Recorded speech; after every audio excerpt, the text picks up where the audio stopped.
my colleague, Mr. Friday Moye. I'm pleased to meet you today and discuss your financial planning needs.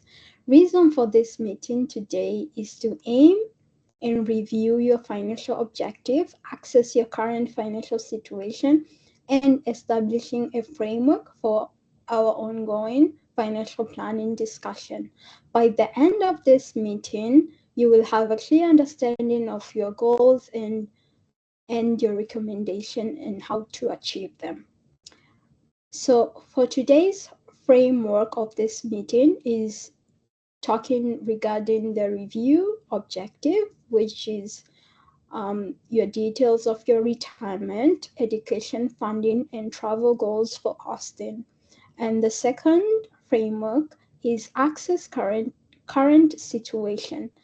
Discuss your current financial position, including asset, liabilities, income, and expenses.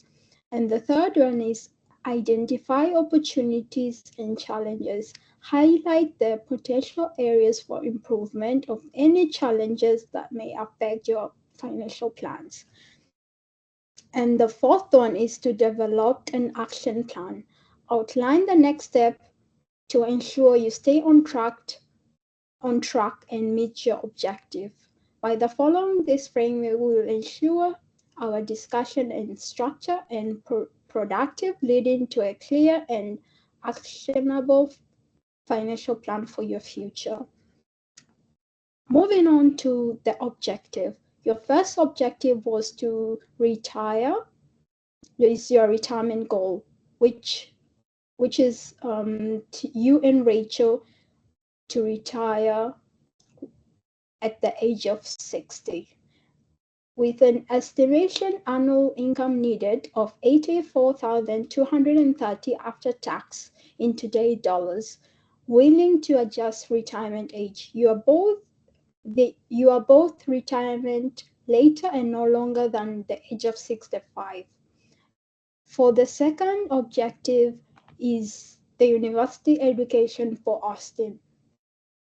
The objective is to fund 100% of the 4-year post-secondary education for your son, Austin, with an estimated annual cost of $19,490 in today's dollars. And the third objective is Austin's travel trip.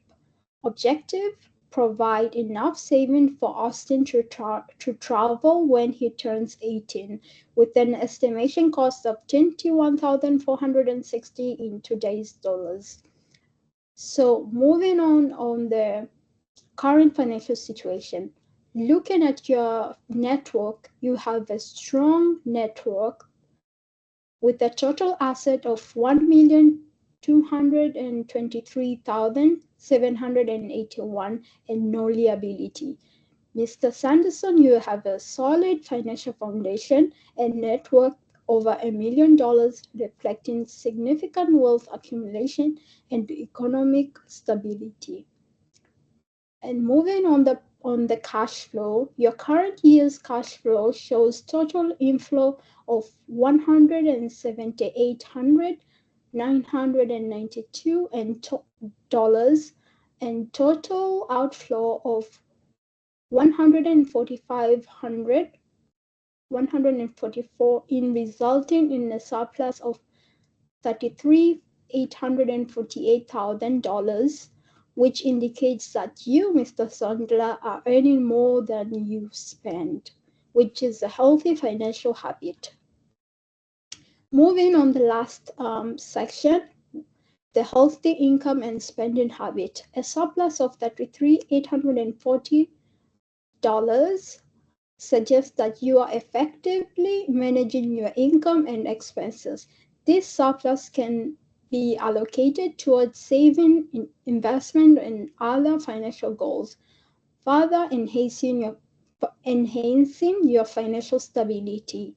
And for your recommendation, I'm gonna let my colleague, Mr. Friday Moye, proceed now. Thank you, Fatia. And good evening once again, Mr. and Mrs. Anderson. It's good having you here today. Looking at the projection of your goals, this is what you'd want to achieve at the end of the day. being able to retire debt-free.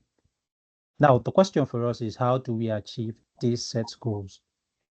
Looking at your current expenditure, which is valued at $29,659, the question for us is, with these recurring expenses, would you be able to achieve your retirement goal with a projected income of $84,230 per year in today's dollar after tax?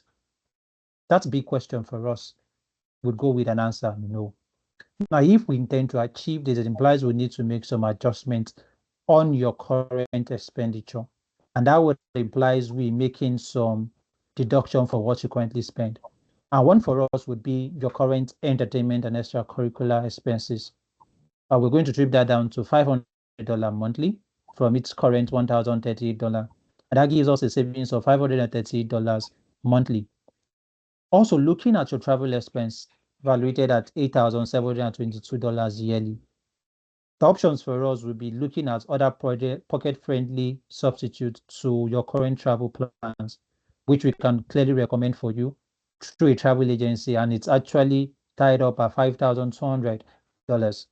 And that gives us a savings of $3,745 yearly. In order to help meet up with estimated projection of $84,230 per annum after tax income in today's dollar, we'd also need to review your current retirement age. With the estimated retirement plan of 63, would clearly advise you actually move it forward to 65. And reason why we actually would advise 65 is because you would clearly get the full benefit of receiving both your CPP contribution and OS contribution. Now, the part of this contribution is that for the CPP, retiring at 65 give you a 0.7% interest over what you currently would earn if you had retired at 63.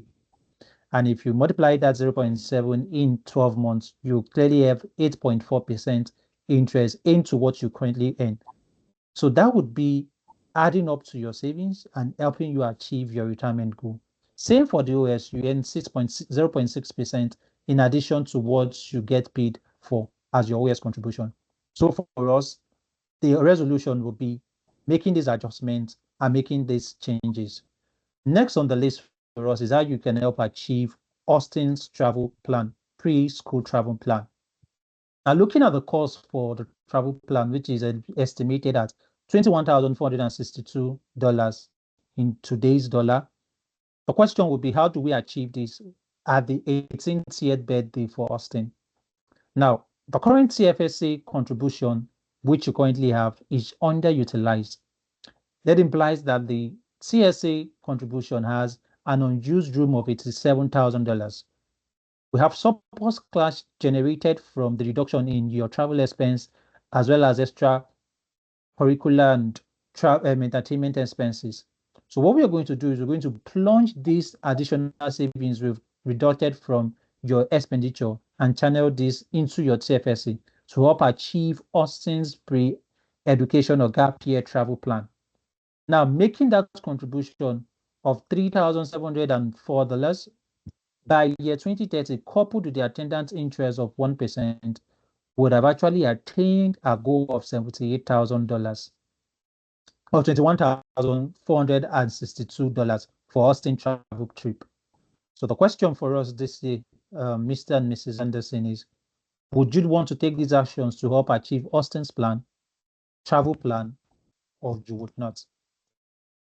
Now, second on the list for us is Austin's education. I believe you'd want to have Austin's finish his post-secondary school education debt-free, basically, and that is actually valuated at $19,490 in today's dollars. And that form will be needed when Austin clocks 19 years. So straight off, would advise to open an RSP account, a retirement education savings plan. Reason why we recommend this is having this account would actually enable you gain up to 20%. Having this account will help you gain 20% contribution on the maximum contribution saved in the account per annum. So if you're saving up $2,500 into this account per annum, the government matches up 20% of that contribution, which is $500 for you every year, to a maximum of $7,200. So adding up to what you currently would save in that account, you also have a total valuation of $7,100 paid up by the government, having the 20% contribution added to that account. So if we utilize this opportunity, we're going to have these goals actually attained and achieved. And the good thing for this is these accounts, you don't get to pay tax on it. It's actually taxed at the end of the beneficiary. The meaning for this is at the point Austin will be making withdrawal requests for those funds, Austin will be a student.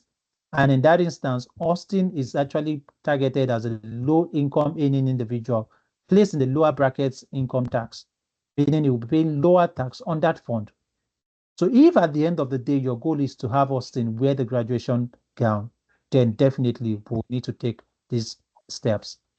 Thank you once again, Mr. and Mrs. Sanderson. It was nice having you here today, and we look forward to you implementing these goals. Thank you.